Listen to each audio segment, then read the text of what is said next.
ಆಮೇಲೆ ಗೌರವಧನ ಏನು ಕೊಡ್ತೀವಿ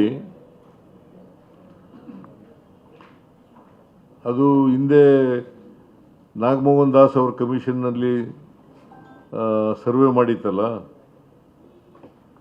ಇಂಟರ್ನಲ್ ರಿಸರ್ವೇಷನ್ ಬಗ್ಗೆ, ಅದರದ್ದೆಲ್ಲ ಸಂಪೂರ್ಣ ಗೌರವಧನವನ್ನು ಬಿಡುಗಡೆ ಮಾಡಿದ್ದೀವಿ. ಯಾರಿಗೂ ಅನುಮಾನ ಇಲ್ಲದ ರೀತಿಯಲ್ಲಿ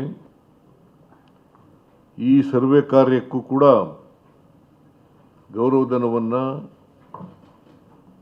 ಎನ್ಯುಮರೇಟರ್ಸ್ಗೆ ಗಣತಿದಾರರಿಗೆ ಕೊಡ್ತೇವೆ, ರಿಲೀಸ್ ಮಾಡಿದ್ದೇವೆ. ಅದರಿಂದ ಯಾರು ಕೂಡ ಇದ್ರ ಬಗ್ಗೆ ಸಂಶಯ ಅಥವಾ ಅನುಮಾನನ ಪಟ್ಟುಕೊಳ್ಬೇಕಾದಂಥ ಅಗತ್ಯ ಇಲ್ಲ.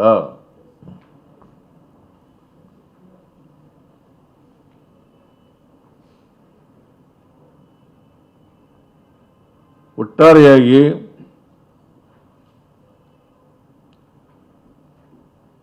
ಸುಮಾರು 2 ಕೋಟಿಗಿಂತ ಹೆಚ್ಚು ಹೌಸ್ ಹೋಲ್ಡ್ಗಳಿದ್ದಾವೆ.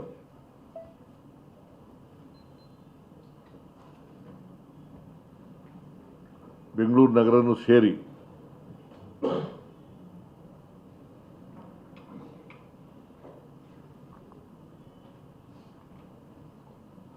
ಎಲ್ಲ ಮನೆಗಳನ್ನು ಕೂಡ ಸರ್ವೆ ಮಾಡಿ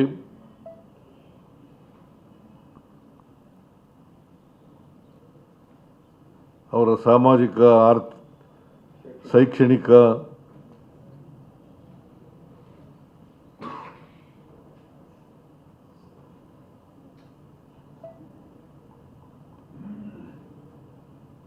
ವಿಚಾರಗಳನ್ನು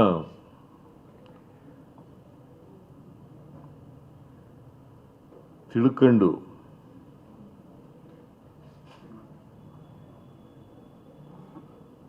ನಿಗದಿತ ಅವಧಿನಲ್ಲಿ ಮುಗಿಸಬೇಕು ಅಂತಕ್ಕಂಥ ಸೂಚನೆಯನ್ನು ಕೊಟ್ಟಿದ್ದೇನೆ.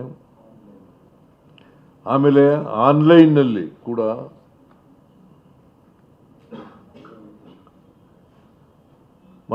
ಸರ್ವೆ ಅವರ ಇನ್ಫಾರ್ಮೇಷನ್ ಏನೇನು ಕೊಡಲಿಕ್ಕೆ ಮಾಹಿತಿ ಕೊಡಲಿಕ್ಕೆ ಸಾಧ್ಯ ಇದೆ ಆ ಮಾಹಿತಿಯನ್ನು ಕೊಡಬಹುದು. ಆಮೇಲೆ ಒಂದು ವೇಳೆ ಮನೆಗಳು ಬೀಗ ಹಾಕಿದರೆ, ಬೀಗ ಹಾಕೊಂಡು ಕೆಲಸದಲ್ಲಿ ಹೋಗಿದ್ರೆ ಅಲ್ಲಿ ಸ್ಟಿಕರ್ನ ಅಂಟಿಸೋದು, ಇಂಥ ದಿನ ಬಂದಿದ್ದೋ, ನೀವು ಇರಲಿಲ್ಲ, ಮತ್ತೆ ಇಂಥ ದಿನ ಬರ್ತೀವಿ, ನೀವು ದಯಮಾಡಿ ಇರಬೇಕು ಅಂತೇಳಿ ಕಾಂಟ್ಯಾಕ್ಟ್ ನಂಬರು ಕೂಡ ಇಟ್ಟಿರ್ತೀವಿ. ಆ ಸ್ಟಿಕ್ಕರ್ನಲ್ಲಿ ಕೂಡ ಕಾಂಟ್ಯಾಕ್ಟ್ ನಂಬರ್ ಕೊಟ್ಟಿರ್ತೀವಿ. ನಿನ್ಗೆ ಅರ್ಥ ಆಯ್ತೇನಪ್ಪ? ನನ್ನೇ ನೋಡ್ತಾ ಇದೆಯಲ್ಲ ನೀನು.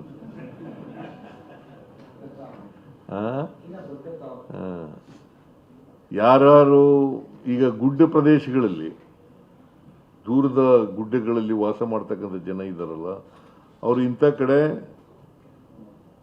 ಎನ್ಯುಮರೇಟರು ಸಿಗ್ತಾರೆ, ಸರ್ಕಾರಿ ಶಾಲೆಯಲ್ಲಿ ಸಿಗ್ತಾರೆ, ಅಲ್ಲಿ ಬಂದು ಅವರು ಮಾಹಿತಿಯನ್ನು ಕೊಡಬಹುದು. ಗುಡ್ಡ ಪ್ರದೇಶಗಳಿರ್ತವೆ, ಅಲ್ಲಿ 1 ಮನೆ 2 ಮನೆ ಈ ಥರ ಎಲ್ಲ ಇರ್ತವೆ, ಭಾಳ ದೂರದಲ್ಲಿ ಇರ್ತವೆ. ಅಂಥವರೆಲ್ಲ ಶಾಲೆಗೆ ಬಂದು ಕೊಡಬಹುದು, ಆನ್ಲೈನ್ ಮೂಲಕ ಕೊಡಬಹುದು.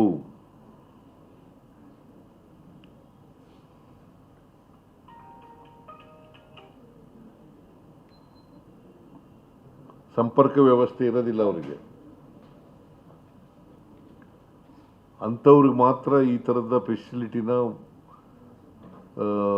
ಸೌಕರ್ಯನ ಒದಗಿಸ್ಕೊಡ್ತಕ್ಕಂಥ ಕೆಲಸ ಮಾಡ್ತೇವೆ.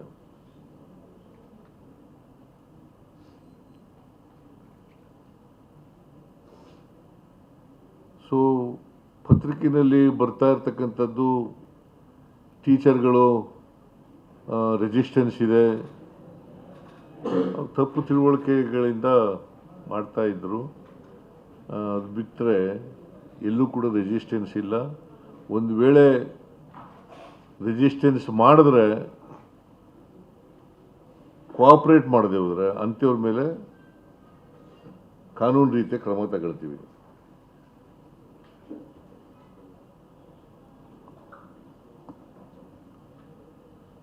ಹೆಚ್ಚಿನ ವಿಡಿಯೋಗಳಿಗೆ ಪ್ರತಿಧ್ವನಿ ಯೂಟ್ಯೂಬ್ ಚಾನೆಲ್ ಸಬ್ಸ್ಕ್ರೈಬ್ ಮಾಡಿ, ಬೆಲ್ ಐಕಾನ್ ಕ್ಲಿಕ್ ಮಾಡಿ.